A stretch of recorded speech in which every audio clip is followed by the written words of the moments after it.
Hi, this is Cote DePodlo. And this is Michael Weatherly, and I used to be on a show called NCIS. Now I'm on a podcast about NCIS, and it's called Off Duty. Today, we are going to talk about Season 3, Episode 4, Silver War. And not only that, we have a very special guest. His name is Brain. Can you tell me a little bit about something about Brain? Tell me more. I couldn't have said it better, Michael. Brain, you know him, you love him. It's Mr. Jimmy Palmer himself. Brain Dietzen. Brain Dietzen, Ducky's right-hand man, the immaculate Brian Dietzen. My first year, anyway, of NCIS Season 3. Memorable and wonderful to me. Welcome to Off Duty, an NCIS Rewatch podcast. Today on the show, Season 3, Episode 4, Silver War. Ziva returns. A 140-year-old iron casket shows up at the Smithsonian Institution. It contains the body of a UA Marine Staff Sergeant, so Gibbs and company investigate. The team chases the clues, follows a map, and figure out the story.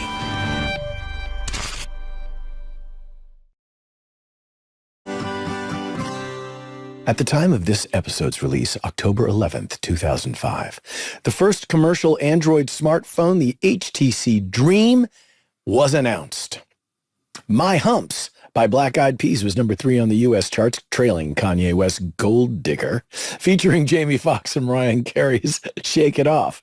And of course, Wallace and Gromit, The Curse of the Were-Rabbit, was playing in U.S. theaters, and it would later go on to win an Academy Award for Best Animated Feature. And on October 11th, 2005, you and I were probably having fun somewhere on the planet Earth. Definitely. First year. The NCIS team in this episode investigates when the remains of a Marine are discovered in a Civil War casket. At the same time, Ziva David returns. You're back, baby. Having been appointed as the Mossad liaison officer to the Navy Naval Criminal Investigative Service, it is Silver War. We're going to talk to Brian Dietzen. Here we go. Oh, you mean Dr. Burns? Yeah. Oh, I'm sorry. I thought that you said she was young. Don't worry, Doctor. I have a merit badge in hiking. I actually already did that, Doctor. Then do it again. You're writing a gossip column, Palmer? Well, I was just informing Dr. Mallard so, white meat or dark, Dr. Mallard won't even let me sit in his chair without supervision. I'm sorry, Doctor. Just having a problem with the smell today. This podcast is astonishing.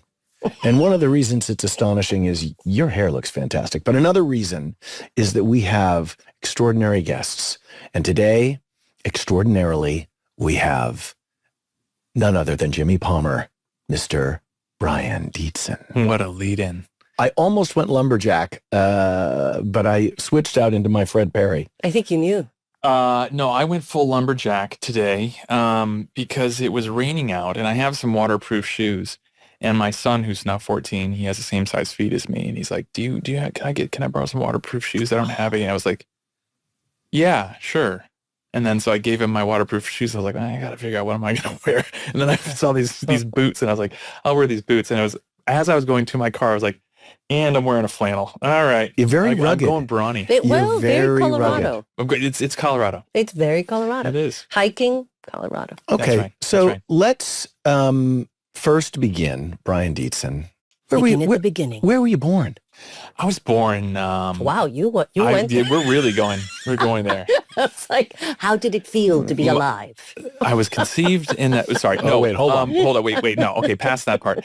I was born in Barrington, Illinois, which is the northwest suburb of Chicago, and I was raised there till I was 7. And then my whole family migrated out to Colorado, where I lived right outside of Boulder for the majority of my life, including college. I went to CU in Colorado as well. I stayed for college.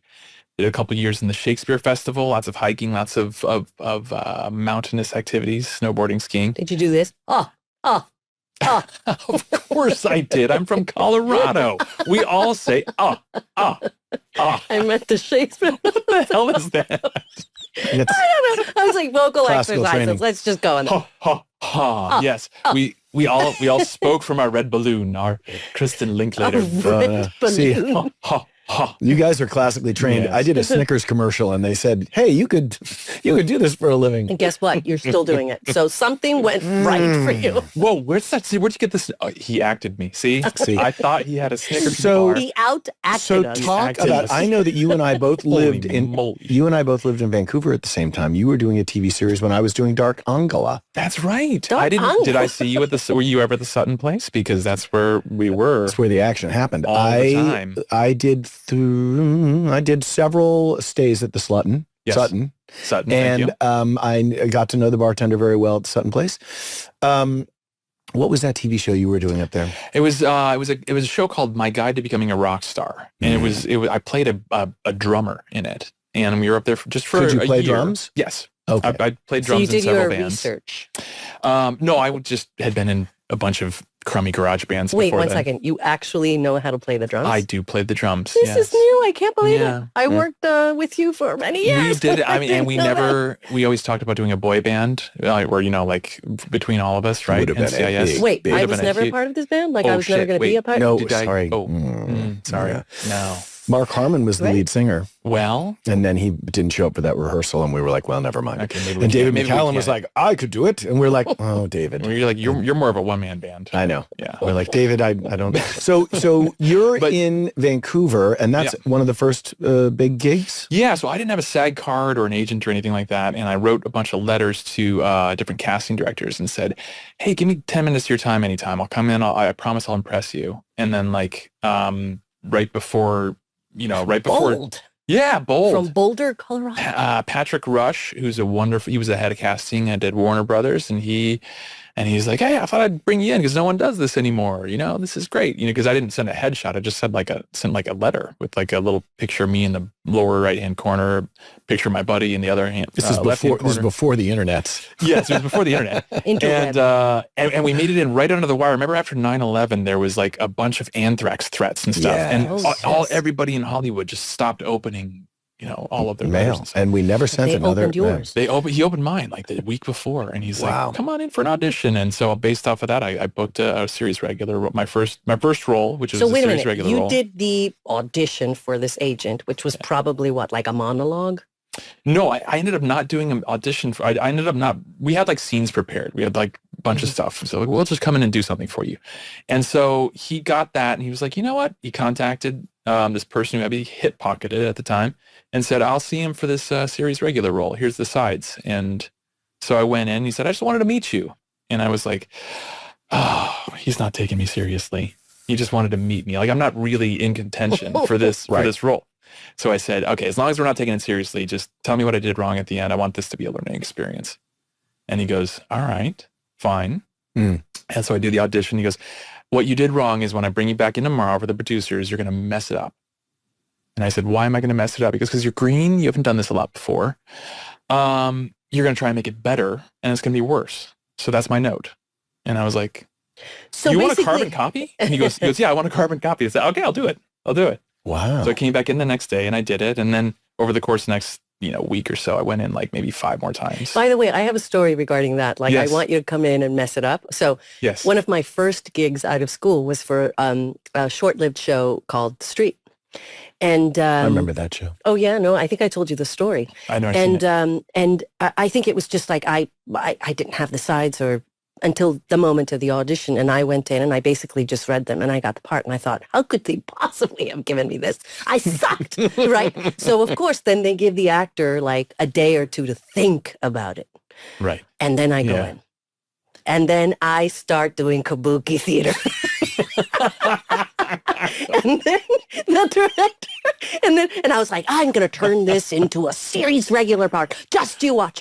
And then the director kept on coming up to me and kept on saying, would you mind just toning it down? Would you mind just toning it down? And wait, who was because you and I talked about this, Tom Everett Scott. Scott. Tom Everett Scott, So yes. Tom Everett Scott, such a nice actor. Yeah. But it's good. he was watching me from afar, and I could see that he was watching me. And at one point, he just came up to me, and he kind of pulled me aside, and he goes, don't ever change. He goes, Nice. you're going to work for a long time. And I remember thinking, oh my God, he's laughing at me. I love it.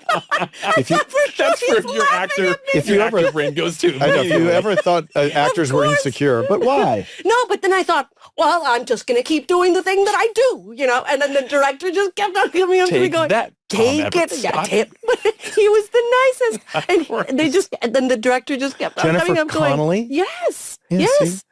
But anyway, How do I know so this? going back to that statement, it just Yes. made me think of that moment. And I totally understand what was- that director was telling you, or Yes. the casting director. This casting director I was going in for like the network test for the very final part, and he kept saying it before each time. He goes, "This is the one where you're going to mess it up," and he was joking, but he was like kind of like prodding me a little bit. And I'd brought my drumsticks in, and I had like a little practice pad to show them I could actually play and stuff. And I kept bringing them in, and they kept saying, "You can just leave those. We believe you. We believe you." And so by the time I got to the network, they're like, I come in, and Patrick Rush finally goes, "You've brought those in for every single one. We've told you don't need to have them. Is that they just props?" And I was like, An actor prepares. "No, I just want to be prepared." And he goes, "Okay. Are you playing mind games?" I was like, "I am. I'm just saying nobody else out there has drumsticks." They're all freaking out. And then they all started laughing a little bit. So I ended up booking, How to get the job. I ended up booking the role, and then that's how I got my SAG card, and I moved up to Vancouver. Kel and I moved up to Vancouver for that year. And then it was a fun show. John Regi was the executive producer on it. He was hilarious, and Oliver Hudson was the lead. Mm-hmm. I met one of my best buddies, Kevin Rankin. And had a fantastic year. It was awesome. Did it go for a year? Just 1 year. It was the same year that Smallville premiered Oh, yeah. for the WB. And then they had... Which was year like 203? We shot 202. it 2001 we started, and then that went 2002, and then I think we premiered in 2002. And when did you become a part of the NCIS? Well, it's next I year. became a part of the NCIS. The end of season 1. The end of season 1. Wow, Episode so you 19 of just season 1. kept working. Yes, I did. I did some movies between the two. I'm very fortunate. Like it's been great. Can we tell one funny thing that we were Please. thinking about? And this will cue us up now to discuss Jimmy Yankees? Palmer. So So there was an assistant before you. yes, And then there were some tryouts for assistants. And so every episode there was like a different medical examiner assistant, which is hilarious to check out. And it's kind of like Spinal Tap drummer. type and I of think thing. Michael Belisario was even held up as a possible that was a potential one, I but hear. he went and became Chip Sterling, who was Abby's assistant, who ended up framing DiNozzo for them. Anyway, Don't get And ahead. what a mustache! I get that ahead You of should see him myself. now. He's got like a full-blown was. Like ZZ Top. ZZ Top. But you, when you began and you proved that you were the one, and indeed, as we went through season 2 and season 3, and, Cody DePoo came on board, and DePablo came on board, and we're off doo-doo with Cody DePoo. Wait, just keep going. So you come in, but anytime Billy Webb wanted a super techno crane, Jimmy Palmer wasn't in the There. episode. Because we couldn't afford Jimmy And Palmer. so we were laughing the other day because the dialogue would be like, Dr. Mallard, where's Jimmy Palmer? and all of a sudden a big wide shot, and we were like, well, we know where he is. He's it's home. like it's overdubbed, and it's like, oh, Mr. Palmer had a doctor's appointment. He wasn't able to come to the crime scene today. And it's like, and then you realize that, of course, the line is dubbed on the super techno crane shot Sure. that is actually taking all the money that would have gone to you, but we needed. I want my super techno. Do you remember? Do you remember that video? I want my super techno crane. I need a super techno crane. But we Where's can't, my super techno we crane? can't afford the super techno Where's crane. my super techno crane? And if anyone at home wants to go and enjoy themselves, go to YouTube and look up I want my super I techno want my crane. super techno crane. It is a little cartoon. Sean Murray and I were laughing our faces off the other day at that. It's too funny. It's especially if you know that NCIS loves its high wide shots. Yes. Oh, Yes. yes. I want to ride the Super Technicolor. It's 3 states away. It won't be able to be here in time, and we It costs us an extra $5,000. It's not in the budget. I want my Super Technicolor. Where's my Super Technicolor? What was it like when you first met McCallum, and what was that first moment of meeting this man that would become not only a friend, a mentor, but like a huge part of your life? What was interesting because I got cast on the show at the end of season 1. Did you go through the tryout? I mean, did you go through I just did normal. It was just a normal audition. It was a 1-day guest star. I was supposed to just go in for 1 day, one scene. We're trying all these different people to be David's partner. But how was David with you? David was fantastic. It was interesting because I went in there and I didn't know him from anybody. I'd never seen The Man from U.N.C.L.E. I'm sorry to say at that time, I'd never seen The Great Escape. So I just kind of like walked in and I was like, who is this guy? Like he's quite good, but also like he's got like some swagger. He's like a pro to him. Like he's got some like I was talking to his wife Catherine, and I said he put off this like whole like I don't know, like movie Paul star? McCartney kind of like confident vibe, I'm like, who's this guy? Actually, he's one of the Beatles. And then they come to find out, like, in the next week after I did a scene with him, like, oh, he was one of the Beatles of, like, TV and film in the 1960s, right? Oh, like, He was like one of the dudes. And so we came in and I did one scene with him. And then it was like 3 days later. And I just kind of thought, oh, yeah, that's done. Move on, try and get your next guest star or whatever. And then they called like 3 days later and said, can you come back next week? And I said, yeah, sure. And then once again. And then again. And then again. And then the next season. Again and again. So you were reoccurring And at for some how point, long? when did they say, we're going to give you 7 out of 13, or we're going to give you... That took a long time, I remember. Yeah, it was interesting because it used to drive us crazy because we were like, you were such a part of the cast. Yeah. Playing the role of Jimmy Palmer today. Andre Whitfield. It was interesting because that second season, I didn't have any agreement with them, nothing. And I think I did like 20 shows out of 22. Like I did almost all of them. And it would just, sometimes it would just be a scene. Sometimes it would be like, and so McCallum says to me, like, I think my second or third time there, he goes, so a word to the wise, the man before you demanded a contract. Are you okay having a recurring gig on television? I'm like, recurring sounds great. That's fine by me. I don't need like, you know what I mean? Like I'm off looking for my own thing, doing my own thing. If this is a part-time thing, it's great. That's a cagey veteran giving you a little piece of advice. Yeah. If you back them into a corner, they're going to replace you with somebody less expensive. Absolutely. Talk to me, tell the story about stunts, because we were, you told, Brian's got this great story. Remember we were watching the episode where he goes running down the hill? Yeah. It's the one with where the woman actually kills the husband, and you don't think it's the woman all along because she gives such a beautiful performance. Oh, nice. And you actually buy that she's really kind of like going through grief and stuff. And in this one, there's this, and this was season 3, right? This was, yes. Okay. And so in the episode, Jimmy Palmer is supposed to be flying down the hill, just running down and like through frame very fast, then kind of sprains his ankle. And I remember early on, McCallum said, you should ask for a stunt man for that day. And I was like, I just have to run down the hill, like I'll be fine. It's and by the way, fine. Most people don't know that Brian Dietzen is an avid runner. Yes. I mean, you are a you total are very fit. athlete. Yes. I thought, if I can ski, like I can run down like a gentle hill and make it look like I'm out of control. And McCallum just grabbed me by the arm and was kind of serious. And he goes, if you ask for a stunt man, a man who is otherwise unemployed will have a job for the day. Ask for the damn stunt man. And I was like, okay, I will. So I asked for the stunt man, and I remember he showed up that day, and McCallum just kind of whispers to me, he goes, you don't even have to use him. It's fine. Right. So you did the stunt. Did the stunt, but the guy who was hired for the day had a day's pay. By the way, that's such a wonderful thing. Yeah. It's something that you would never think of. you know, I mean, as Well, you actors, didn't know. we're all you just don't concerned about know. this, right? We're concerned about ourselves what? and about what? What do you mean? What are you talking Why? about? What's this thing? What is this? Why is So it not over here? I remember I remember an AD who will go unnamed for the purposes of it'll go name to my head. It'll go when you start unnamed. describing it. We had been working for 17 hours and we were about to hit the 18th hour, but for this AD, it was like the 19th or 20th hour, whatever was like golden The golden time. hour. Yeah. It was, which is you get your whole day's pay again. Like for every hour, you get your whole day's pay. And so it was like quarter of the hour where he was going to get it. And he came up to the door and he was like, "Oh, they're ready for you on set."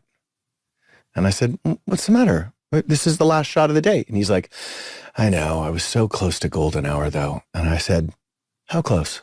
And he said, 14 minutes. And I was like, "Let them know I'm in the bathroom."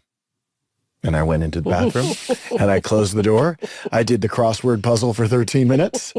And then I walked out, with toilet paper on my shoe, convincingly, and walked to the set. Always ready. And it was a very happy AD who never gave up if I was slightly late to a location ever again. He's like, "No, I saw Michael. He's already here. He must be over by catering."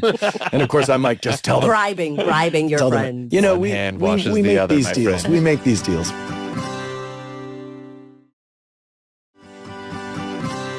You've become a writer now, and you've written how many episodes now? Like a few. I've only written over the last couple of years. I've written 3 episodes now. Co-written 3 episodes. Well, you did write one beautiful scene that you and I got to share recently about the aforementioned David McCallum, Ducky. Yes. We did have a moment of silence for David McCallum. We did. And in that moment, wanting to remember somebody who could be an astonishing camera hog. I want to say, David McCallum, you beautiful soul, but boy, did you know how to find your light. He was, and I learned so much from him out of the gate. I mean, I think we all did. I think we all had the great big pleasure of sharing scenes that were meaty and good.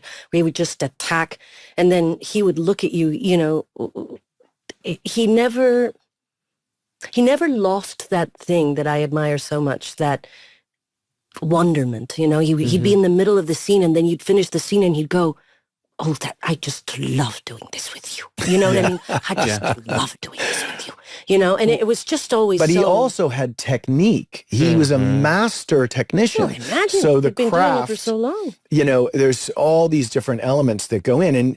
And if you're technically as proficient as David was in terms of matching, in terms of knowing you turn over your left shoulder instead of your right shoulder, this is where your key light is, this is where the dumb side of the camera, you know, it's like he understood how to, and what I said about, jokingly about David being a camera hog is he knew where to be in the frame and he knew where to put himself in a group shot, how to create coverage or not create coverage, how to play ball. And the story from The Man from U.N.C.L.E. is he was a recurring character on The Man from U.N.C.L.E. Oh, Catherine told me that I've not seen the pilot of that show. The pilot of the show, Ilya Kuryakin, the character that David played, had 3 lines. Wow. 3 lines. So the title of the show was The Man from U.N.C.L.E., meaning singular. It was Robert Vaughn. This show was Napoleon Robert Vaughn's, Solo, a playing name Napoleon created Solo, by Ian Fleming. meaning solo, by himself. It's just the guy. He's going to be TV's James Bond. Yeah. By midway through the first season, it's a 2-hander with 2 handsome young guys. Yeah. And McCallum is a so huge he teenage knew heartthrob. how that worked. He worked his way on. He watched you and he was like, "Don't get ahead of yourself, So Mr. Dietzen." Yes, please there tell was a those stories, story. because those are my favorite McCallum There was a story stories. there's a story that I told with his family recently, and I remember this one time we were doing a scene with Mark, and I, especially it must have been like season 4 or 5, something like that. And I didn't have a lot to say, but usually what I had were punchlines, you know, like in Autopsy. He would deliver the bulk of the expository stuff, and then I would have a punchline here or there, make myself look silly or kind of shy away from Gibbs. And between takes, I got a laugh or two out of some crew member. And between takes, he came over and he said, don't think I don't know what you're doing. And I said, what am I doing? And I actually thought, like, are we about to have our first conflict? And he goes, I did it to Robert Vaughn from years. You're stealing these scenes from me, Dietzen. And I was like, really? And he goes, keep doing it. Well, and I was like, yeah, thank you. I will. And he said the same thing to me. He would come up to me and say, what you are doing is so lunatic, or whatever, some word about like a wolf, you know, baying at the moon, like a true lunatic. And I said, oh, is it too much? And he's like, oh no. It's perfect, because Harmon's this and you're that. He understood the dynamics, and he read the script in a way where he knew, oh, we need pathos here. We need a little twinkle here.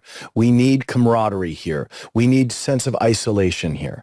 And he could pull that from all of that stuff that he experienced in his life. And David's life was extraordinary, from how he grew up to the huge pop star success he had in the 60s, to the tragedies that he lived through, the friendships and the career highs and lows.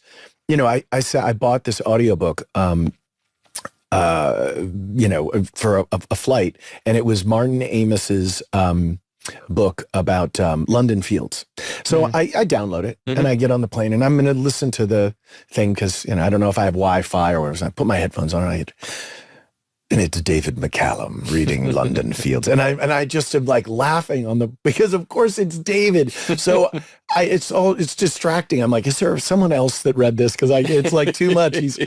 But you can hear him twinkling in his audiobooks. He does great voiceover. The twinkle thing. Well, yeah, I mean, he wrote his own book, the Crooked Once a Crooked Man, and he, of course, you know, narrated that. He did tons of books. The interesting part about working with him, to me, was he would get, like Cody said, he'd get very, very excited about the interaction between actors, right? But then there's also that stuff on NCIS and on many shows where you have to make the donuts. You have to deliver the exposition, right? You have to just say, you know, talk about the, you know, how much this organ weighed and how this and that and how Neolithic man ground down his teeth. And that's why we can prove that this happened when he was chewing, blah, blah, blah, blah, blah, all that sort of stuff.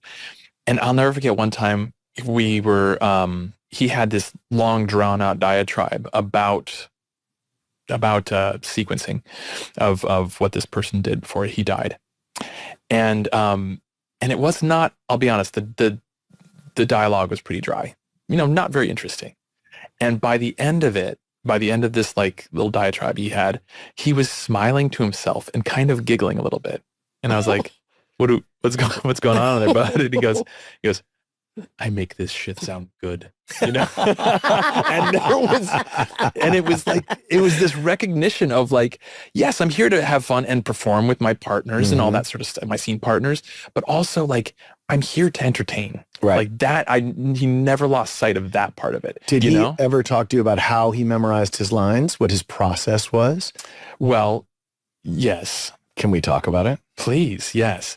So these note cards here. Do you know about this? He has note cards, right? Yes. He has note cards that it's similar to the script. Similar to the script.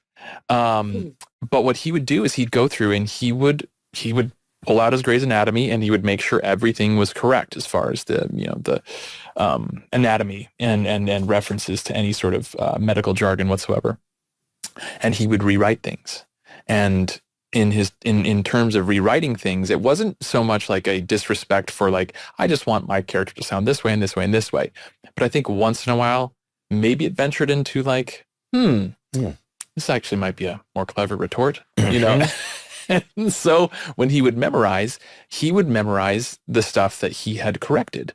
And then on the day that we're shooting, he'd go to Suze, who's our scriptie, and hand her his lines and say, this is what I'll be saying today.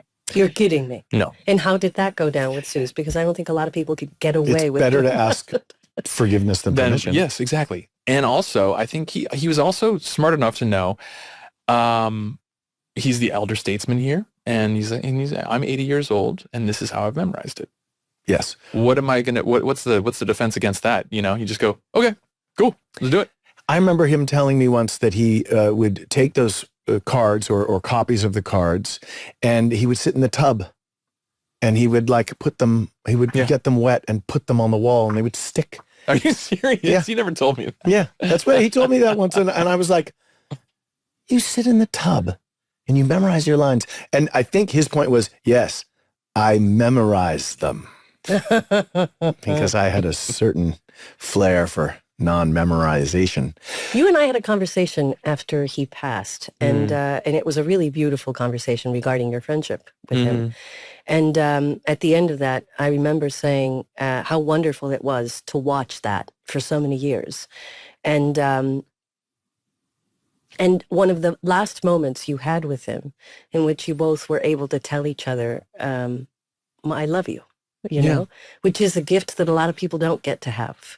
Yeah, I didn't get that with my mother when she passed away. And David, over the course of 20 years, he was a dear friend. He was a mentor. He was a family member. Like we've had this NCIS family, And I know you guys probably said the same thing when it comes to talking to people in the press, and you go, "Oh, it's like a family."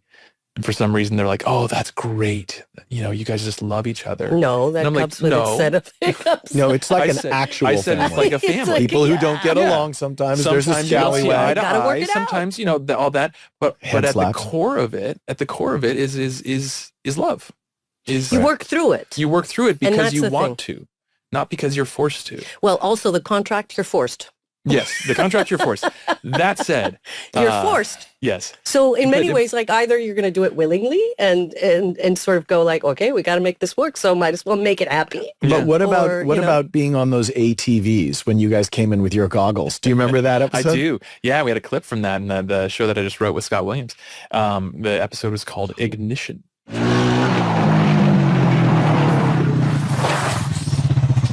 You're awfully close to that body, Timothy. I'm just trying to get a look at what's on his back. Totally hilarious. It was hilarious. Self-driving car episode? No. That one. No, that was drivers. That was something Ed or something. That was the driver. I can't remember that one.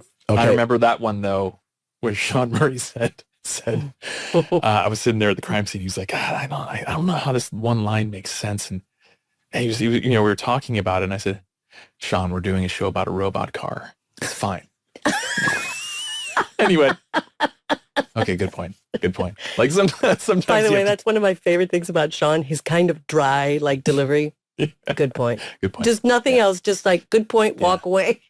I'm now going to go episode specific because we find this Civil War era, capsule, and it turns out that there's still sealed. Have you ever found any kind of treasure artifact? Have you ever gone with a metal detector on the beach, anything like that? I've never gone with a metal detector on the beach, but I will say, shortly after my wife and I bought our first house, which is a very, very small starter home, I was chopping down some oleander in the back, because it's poisonous, and so I was digging up the roots, and then I found a blanket, and I was like, oh my gosh! And then underneath that, some more clothing in it. I immediately thought, oh no, I'm about to dig up a dead body. In the backyard. Boy! Oh gosh! I do this for pretend at work, and now I'm about to do it for real. Yeah. And so I was like, I guess I got to keep digging, and I kept digging, and I found a couple toys. Oh, that was it. And now you're like, oh, it's going to be a child. I know. So it was a burial for toys? It was I don't know how it got in there, how long it had been there, but it goes to show, you got plastic toys. They're going to stick around forever. So that's the only treasure I've ever dug out before. On a more serious note, the greatest treasure you've ever found, literally or figuratively? The greatest treasure I've ever found. Literally or figuratively? Oh, yeah.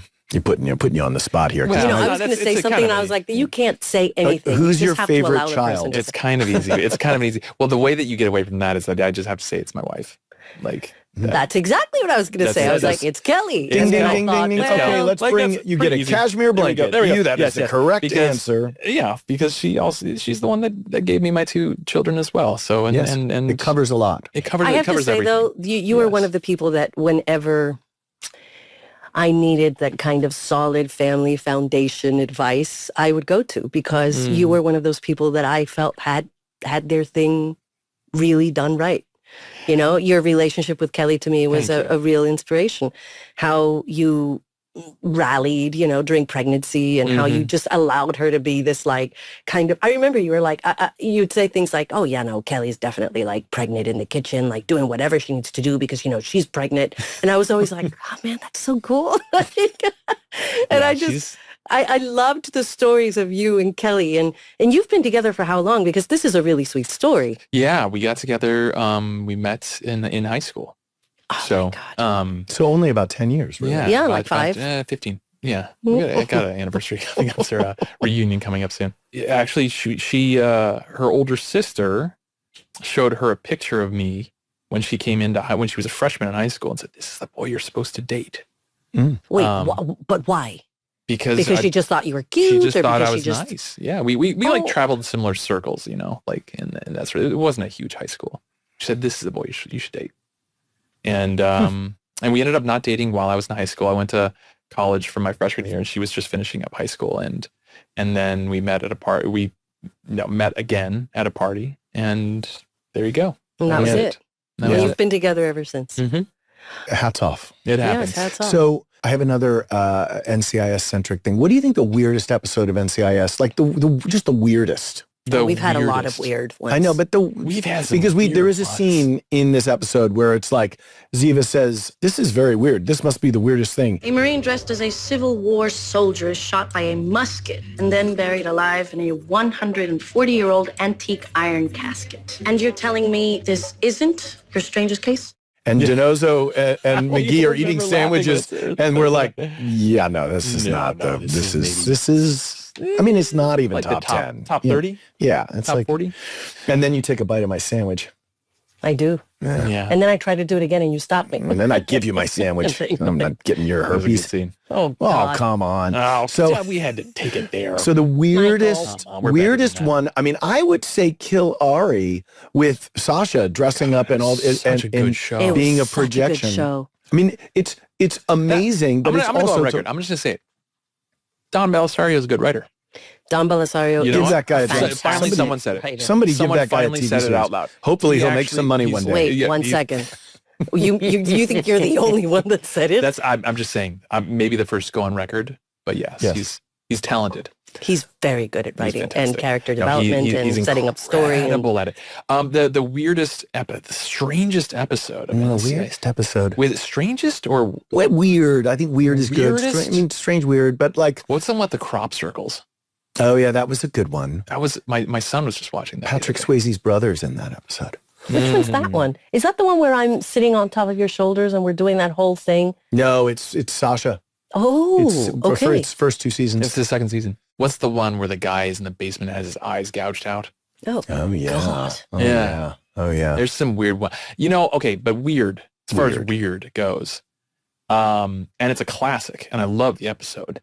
But weird for my money. The episode Meat Puzzle Oh yeah. when someone is threatening to kill Ducky, and they threaten to kill him by delivering large, 50-gallon barrels of body parts to his house continually, Yeah. like multiple times.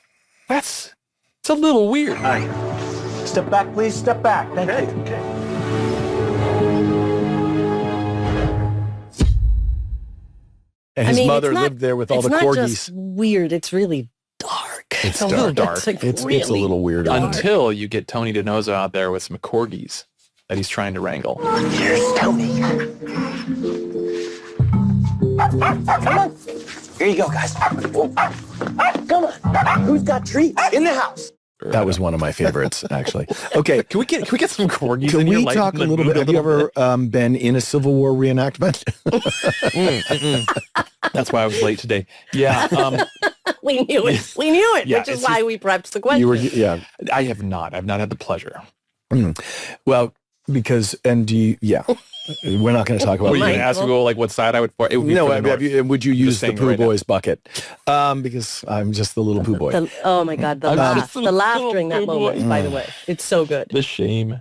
The shame. So, out of Tony. the NCIS main cast of all seasons, including Wilmer.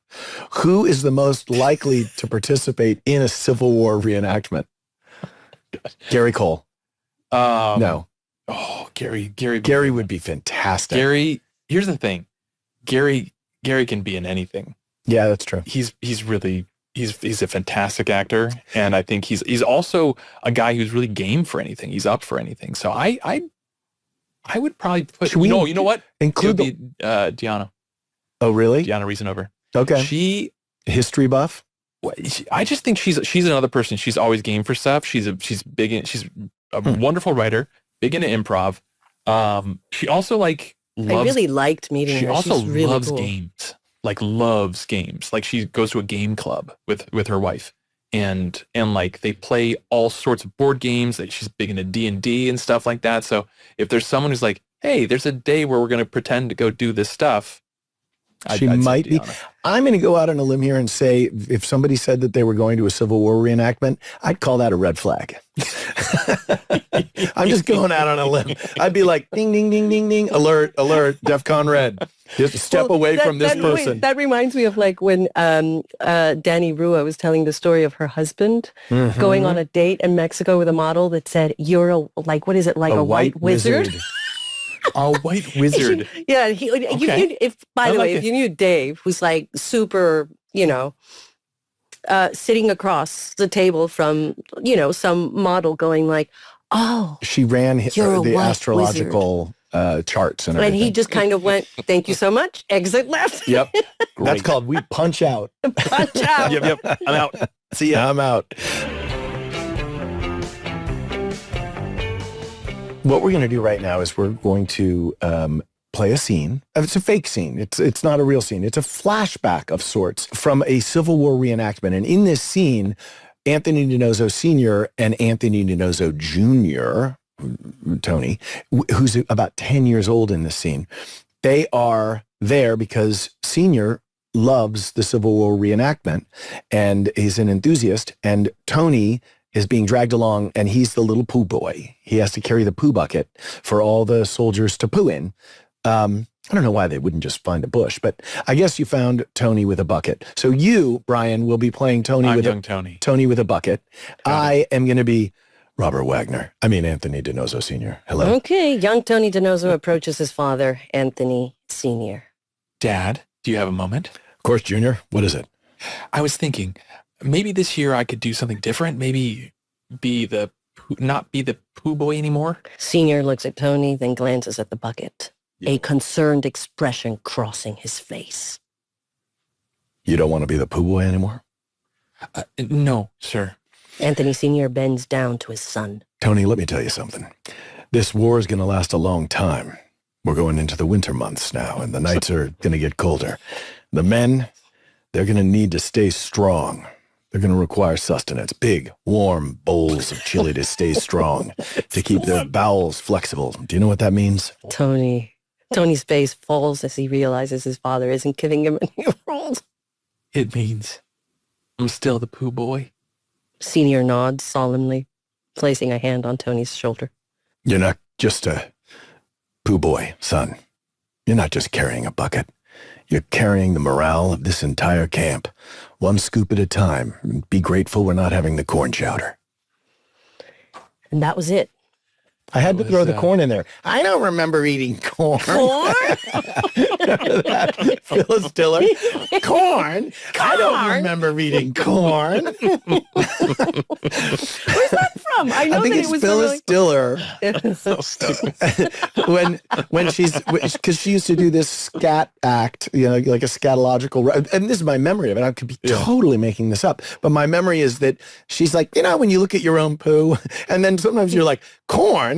I don't remember eating corn. That's where it came from? I don't know. I might be making it up. I don't think I am, though, because I'm not that creative. I like your memories. I actually think you're pretty creative. Okay. Cody, were there any feelings of excitement about coming back after having had an episode off? Because there had been, in the run of the series, a few different... Talk about that. I had a job, guys. Pretty cool, right? I had been tested, and then I remember after my third episode, I think right after I left, somebody said, one of the producers said, by the way, you got the job. You're going to be a series regular. Inside, I have to say, when I booked the job, I was like, of course, I'm going to be a series regular. You know, I knew that I was tested and I wasn't really giving myself the option.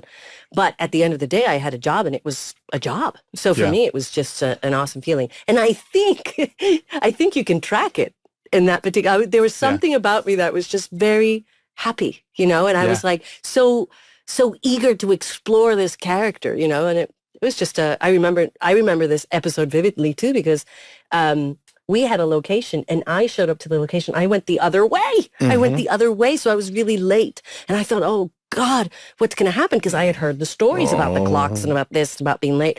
And I showed up, you know, tail between the legs. And I saw Harmon and everyone was just so great. And they just understood. And Harmon was like, kid, it's happened to all of us. Come on, let's just get ready. And I think it was just funny. That's not how he did it with me. He was great. I understood. I think he understood too that it was, you know, it was one of my first sort of gigs. I was young. I was green. It was not my intention to be late. You know, I immediately called the AD and I was like, oh my God. You know, I had gone in the other way, like literally 30 minutes the other way instead of like north, it was south. So it was, you know. Oh, and when you get on an LA highway the wrong way. It was so. Especially when it's raining. Yes. Yeah. Ask that second question. Okay. So, Michael, what car were you driving at the time? And what would you typically be listening to on your way to set? I know this because it's kind of an intense...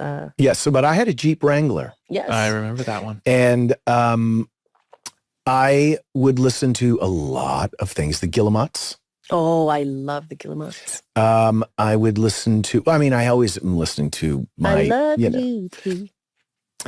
Elvis Costello, The Police, Squeeze, Joe Jackson. There's the guys that I listen to. But in that particular sort of realm of time, I remember that the Gorillaz had a new album out. And I was very into that. Can you talk about the license plate? The Damon Albarn.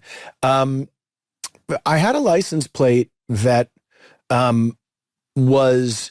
sort of benign. I think it had the dealership on it. And then one day I was driving on the 5 freeway. People kept honking at me and waving when they drove by and pointing at me and with their cameras, you know, this is before iPhone. So like they actually had technical, like physical cameras and they were taking pictures of my car. What were you doing? And I was like, God, I don't know what's happening.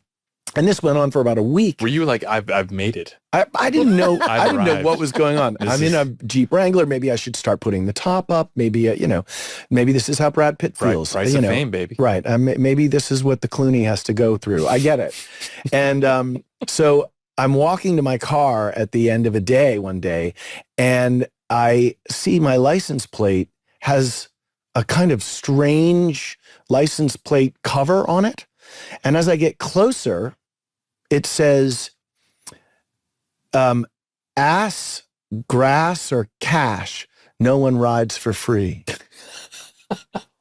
And there were two silhouettes of strippers on either side. Like the ladies in the mud flaps. Yeah. But did you not know that was there? I had no idea. And it turns out that Mark Harmon had put it on my car weeks earlier You're kidding as me. a prank. This was a Mark Harmon special. This was a Mark Harmon special. Oh. So I went and did Arsenio Hall's show, and he had heard the story. So he gave me a license plate to put on Mark's car, and it said gay, gray, and ready to play. Did you do it? No, I put it on Frank Cardia's car. Okay, all right. Well, who's an executive producer, writer. By the way, one of my favorite Mark Harmon pranks, and I'm sure you've got yours because we all have them. But one day I walk into my trailer, and on my trailer, there's a tiny little lizard hanging from a noose. oh my gosh. Oh, yes, I And remember on that. the noose, this there was a one. little paper that said, I couldn't take it anymore. And the little tiny lizard is just hanging. And I just went out. I was like, my initial response, oh my God. And then I got close and I was like, you. Do you remember? But the best part was he would like wait for the reaction outside and then he'd go, Oh, yeah. Yeah. Do you remember those Cliff Bar pranks? No. I think this was me and Sean. So, Oh, yes, I remember. So Cliff Bar are these sort of I love Cliff granola, oatmeal-y kind of things. They're And if you great. get them warm, you can really shape them into anything you want. God. Very poo-like. And so There you go. You shape poo. So huh? I would Okay. go up and I would take 2 of them and sort of flatten them out. And then I'd pop them into Sean Murray's toilet in his trailer. And then I'd go out and Sean would come in like running from the car. Like, I got to go to the bathroom. And I knew that he was going to open his trailer and take a pee on these 2 Cliff Bars in the toilet. And then I would wait outside and when I would hear, oh, and then that meant that somebody went into your trailer and dropped a deuce.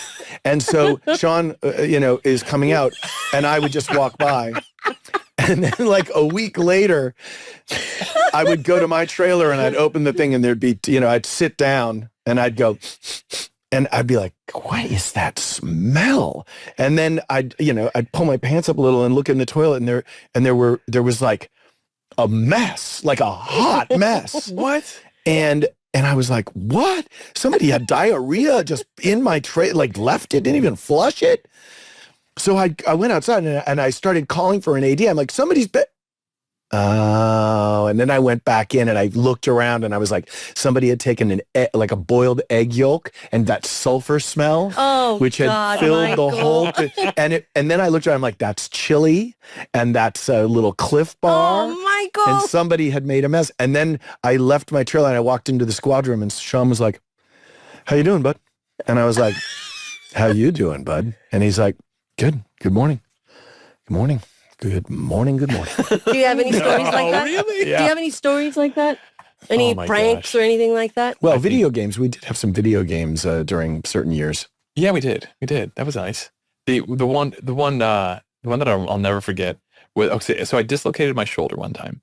And Doing what? I was working out in my garage and the bench broke. And so I thought it was like an no, NCIS it wasn't on stunt. set. It wasn't on set. No. Yeah. And anyhow, I popped it back in, but I still had to have surgery on it. But I didn't want to tell any. It was like it was either the second season. Don't be difficult, third Mr. season, Dietzen. where I'm like, Don't ask for a contract. I want to keep the job, right? So I don't want to tell anybody. So I didn't tell anybody.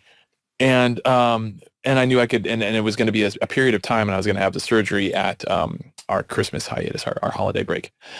And so I had my medical examiner field kit right there, ready to go. And I was about to get up and go, take it into the crime scene.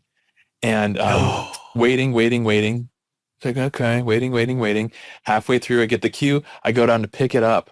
And this thing weighs like 70 pounds. A classic Harmon. And I could feel my shoulders go... go down and then like go back up. And I was like... So there's like there's one take where in the dailies, I'm sure, where I'm just like, I'm coming in with these wide eyes, like, setting it down, just gonna, like, I'm like going over to the dead body, being like, The worst thing you could do is show weakness. You can't. Never apologize. Once we walked into this awful factory, and I think we were shooting something, and Mark, I think, had been like clocking me for months, and he was like, nothing gets her, like, what's her weakness? And we were walking down this floor. It was like this basement, and all sorts of pipes were exposed, and all of a sudden I saw a dead roach, and we were in the middle of the scene. I remember this so well. And it was like, Ziva face, gun face. Everyone had their gun face on. Yeah. We're going to ask you for your gun face, even though gun Jimmy face. Palmer doesn't do gun face. But but I saw the roach, and I just went, ah, like that. And I just saw Harmon. He just went. Yep. The light turned on. Yeah. He just went, oh my God. And since then I found roaches. You show weakness. At your peril, weakness. Yeah. you show weakness. Exactly. Yeah. Well, we all learned our lessons. I was coming from New York, so you could imagine. A roach, I was like, ah! One of my favorite episodes is of yours, besides About Face, which I think is an incredible. But we'll save that because we know we're going to get to that at some point. But another one that I love is the one where you're on the ledge. It's after I left the show. Yes. But with the jumper. The first season after you left the show. One of the best episodes of the series, I think. You know, I mean, certainly a performance-wise for you, but I think the whole episode really is the whole episode was wonderful. It was meant to be what was a clip the name show. of that? It was called Keep Going. Oh. Written by Scott Williams. It was directed by Terrence O'Hara. Oh, And yeah, it was wonderful. It was actually the first show that we did after Gary Glassberg passed away. And we were kind of in between. Gary Glassberg was our showrunner at the time, obviously, and so we didn't know who was running the show there for a short period of time. And Scott was one of our veteran writers, so he said, "Oh, I'll just write this next one, and we'll figure it out." Obviously, everyone kind of deferred to Frank and George, Frank Ardea, George Skank, and they became the eventual showrunners. But in this interim space, Scott worked up this show that was going to be kind of a clip show, a Jimmy Palmer clip show, where he's going to be talking a kid off of a ledge and not, prevent him from committing suicide. And what started as being like a just a shortened schedule sort of thing, all of a sudden they built like the exterior of this building on our stage, and I was up there for 5 days straight with this kid, and it was wonderful. It was a wonderful experience. What a fun thing to do. Yeah, it was a 7-day shoot. We shot 1 day less, and it became a pretty awesome. It was like one of my favorite weeks. So on this week in November. There we go. That's a good thing to say. November, birthday month. Birthday month. It was like a week before my birthday. I'm performing this wonderful 2-man play with this wonderful actor. Awesome. And at night, what am I doing? I'm going home and I'm watching the Cubs win the World Series. Oh. So that was a week. It was like, that was a week to remember. It was pretty great. It had a great time. And then that show aired, I think in must have been like January or February. I remember talking to you on the phone around that time that you were shooting this. Yeah. And you were just started. I was just starting Bull, and what a complicated time October into November of 2016 was. I believe there was a presidential election somewhere around there. Oh yes, somewhere around there. Call me Ishmael, as they say in Moby Dick.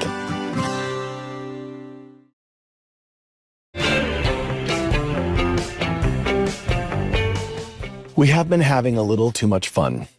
So it's time to get a little serious as we play Civil War trivia. You heard me correctly. I'm taking you back to 1861 to 1865, a time in our nation's history when the very integrity of the Union was at risk, where we had a secessionist South, where we had Confederates, and we had, you know what? And there will be no questions about the Dukes of Hazzard. I have made sure, so we will not be talking about those are the ones I was the General Lee. Okay, I was going to Cody DePablo, what year did the Civil War begin? God. I actually just said it. No, Oops. 1850. Close. No. 1860. Wait, what? I'm getting mixed messages here, you guys. No, 1871. 10 years off, 1861. Why are you giving me the Dietzen. wrong information? I did.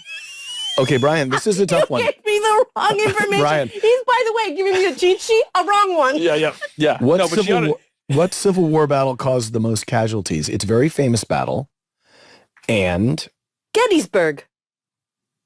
you looked at the answer. I did not. You did. I did not. That was going to be my guess, but I'm not sure if it's right. It was not going to be your guess. You're That's a cheater, lotus eater. When you said it's very famous, Gettysburg. I was going to give you, there was an address.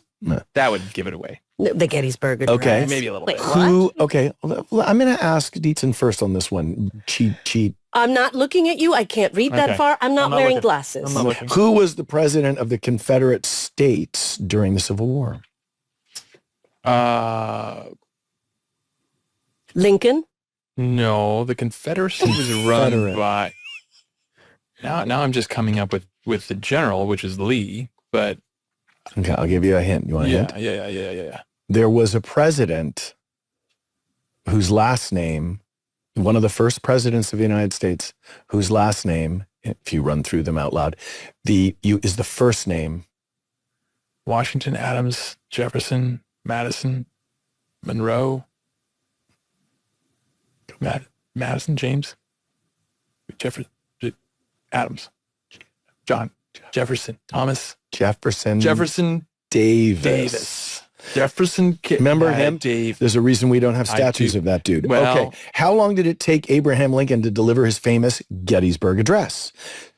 Okay. 2 hours, 12 minutes, 42 minutes, or 2 minutes? Cody DePablo. 2 minutes. You looked at these. God damn. No, I didn't. I'm actually looking at details. Do you remember? But I was like, should I trust him? And I was like, I should trust this. What's the first line of the Gettysburg Address? You guys, this is like... No, but four score 7 years ago. That's not on the thing. I just... now, isn't Lincoln the guy who wrote the letter that said... the guy. Yeah. Lincoln was the guy who wrote the letter that said, I apologize for the length of this letter. I didn't have enough time to make it shorter. No. No? That was... Oh, gosh. Do you understand that concept? Yes, I do. Dress me slowly, for I am in a hurry. Who was that? I don't know, but I feel like that was I worked with this writer Oscar once Wilde? who turned in a 76-page draft, and I'm like, did you not have enough time to make this shorter? For fuck's sake. Do we really have to read that was a right. Like, That was definitely a writer. I can't remember which writer it was, though. no. I want to say Wilde, but I think I'm wrong. What was the era after the Civil War called? Reformation, Emancipation, Reunification, or Reconstruction? Reformation. It's Reconstruction. Correct. You guys, I hate this guy. Okay. Okay. Give me some Chilean history. Ready? I hate this game. I hate Ready? it. I'm sitting out. I'm going to take my ball and I'm Ready? going to sit down. There were 13 men who stormed the Capitol in 1863. Name them. No, that's not a real question. Oh, gosh. Okay. What was the name? Abraham Lincoln was assassinated in his second term of office. Is that correct? Don't look at me. Look at Brian. Yes, it is. Okay. Who would have been president if Abraham Lincoln had been assassinated in his first term of office? Who would have been president? If Lincoln had been assassinated during his first term? I'm going to guess the vice president at the time. And who was that? It's a good one. Is it? Hannibal Hamlin, senator from Maine. But it's not on these cards, baby. I just knew it. You know why? Because it was my dad's party trick. That was his party trick Hannibal question. Hamlin. A senator from Maine. Oh, that crazy old guy. Brian Dietzen, it's been a deep, somewhat disconcerting pleasure. Disconcerting. Likewise. It's been wonderful. Thank you guys for having me. It's been real. It was interesting talking to Brian.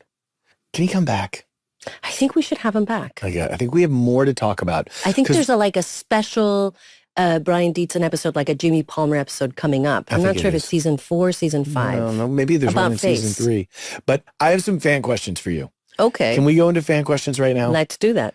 Out of all your action scenes, which one was the most physically challenging for you and to shoot that you can remember? I remember one that you had. Physically challenging, I think there were many that were physically challenging because I think, after shooting, you'd be exhausted, especially from fight sequences. But there was one sequence that I remember. It was the jackknife, remember? When the truck was coming? And yes. And I remember that because I was supposed to stand in front of this incredibly large truck. It was, I think, like a 16-wheeler. And I was supposed to hold a gun and defiantly look at that truck. And with this gun, of course, I was going to defend myself, right? As this thing is coming at me. No, you're and then it jackknifed. And then it started moving forward. And I remember at the time, George, was standing at the top of the truck. And as it was coming towards me, I saw that part of the truck tip ever so slightly forward. And I saw somebody pick him up from the back. And at that moment, I felt the thing was going to tip over and it was coming directly at me.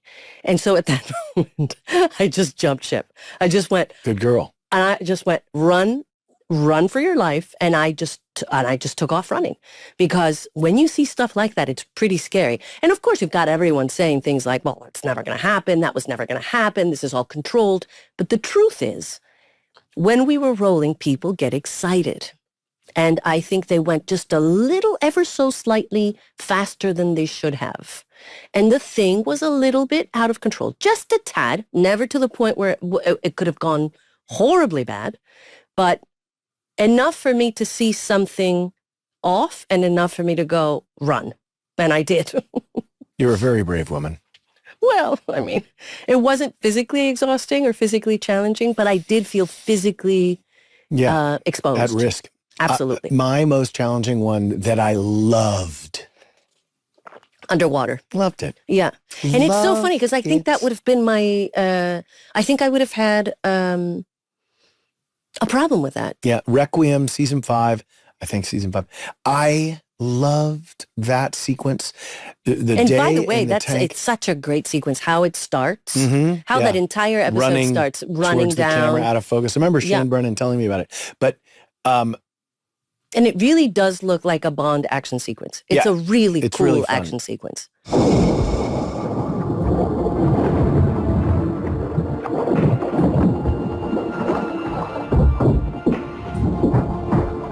The underwater tank in Sunland where we shot, they had speakers under the water. So you could hear everything? So you could hear the director. Oh my God. And it was Tony Warmby. But wait, one second. So you had underwater... Tony Warmby? Like, I'll have that. I'll have that. Well done, that man. Well done, that man. But question, did you have air tanks? Yeah, so what would happen is you were on a pontoon up on the top. I had to dive down, and I had to naturally swim. I don't even know if I could do it now, quite honestly. Because I had to go down 15, 20 feet. That's enough. That's enough for it to feel very scary. Well, you feel the pressure. Sure. And you have to get down, and I would swim past the camera, and then there would be somebody there with the tank down there. So I would be out of breath where I didn't have enough maybe to go back even up. Come back up. See, that would be enough for me to freak out. And I had to go around and punch out the windshield and do all the acting with Gibbs on the window. Didn't DiCaprio and Kate Winslet have a lot of stuff during Titanic that was quite scary? Yeah. I mean, I heard a story. I'm not sure if it's a rumor at this point, but didn't they have to go through very challenging water stuff? Oh, that's no rumor. Yeah, that's very true. And that it was really, truly freezing, like really cold water. Yeah, I don't know. I mean, they're terrific actors, so I'm sure they could pull that off. And I think that there were some stunt people too. Oh, I'm sure. I had a stunt double as well for that. Thank God. But we shot that in 2 different places. We shot that. Well, you know what? We're going to get to that episode when we get to that episode. Who out of the main cast characters would be the best and worst at small talk? Best at small talk? You. Worst at small talk? Mark. It's so simple. I want to thank you for the lovely questions, you crazy kooky fan questions. And if you have any other questions, you can put them in a little message to offduty@spotify.com. Gibbs rules. Oh, Gibbs rules. Here it is. Are you ready for Gibbs rule of the day? I am. It is rule number 62. What do you think it is? You read it. You always give people space when they're getting off an elevator. No. Yes, I'm reading it. Always give people space when they get off an elevator. No, that's not what it is. Yes, it is. When they get that's off 62. The elevator. When they get off an elevator. By the way, maybe it was typed differently on your card, but that's what it says on mine. I just like creating conflict. I do know that. Cody, where can I watch NCIS? You can watch NCIS on Paramount Plus and CBS. Next week on NCIS Full Swing. It's not too on Off Duty next week on Spotify. What is it, Coates? Next week on Off Duty, we're going to watch an episode about a petty officer. He's gunned down when talking to his wife on the phone. But when Tony and Ziva inform the victim's CO of the death, they discover that another man is posing as the victim. This leads the NCIS team to a possible case of mistaken identity, only to find that the victim left them a message before he died about who killed him. It's about to get real confusing up in here, people. So pay very close attention. It's season 3, episode 5, Switch. Foof.